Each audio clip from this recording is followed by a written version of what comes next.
ആ യൗവനമൊക്കെ പോയി ശരീരമൊക്കെ ചുക്കിച്ചുളിഞ്ഞ് വാർദ്ധക്യത്തിലെത്തി മലക്കുൽ മൗത്ത് വന്ന് പിടിച്ചു കൊണ്ടുപോകുന്ന ഒരു ലോകമുണ്ട്.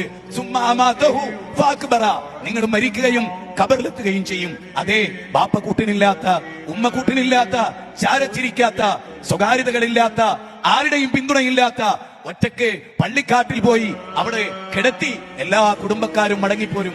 ഇല്ല, ഇന്നലെ വരെ ഹോസ്പിറ്റലിന്റെ ഐസിയുടെ മുമ്പിൽ നിന്ന് 2 മാസം കാവലിരുന്ന ഒരു മകനും അന്ന് രാത്രി ഉമ്മാന്റെ മയ്യത്ത് കബറടക്കിയ പള്ളിക്കാട്ടിൽ ഉണ്ടാവുകയില്ല.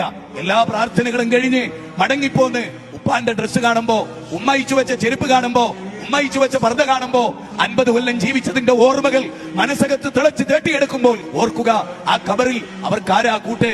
ആയിരക്കണക്കിന് പ്രൊഫൈലുകളിൽ നിന്ന് നിങ്ങൾക്ക് ഏറ്റവും ഉചിതമായ ഒരു പങ്കാളിയെ കണ്ടെത്താൻ ഇന്ന് തന്നെ യസ്വാപ്പ് സൗജന്യമായി രജിസ്റ്റർ ചെയ്യൂ. ഇൻഷാ അല്ലാഹ്.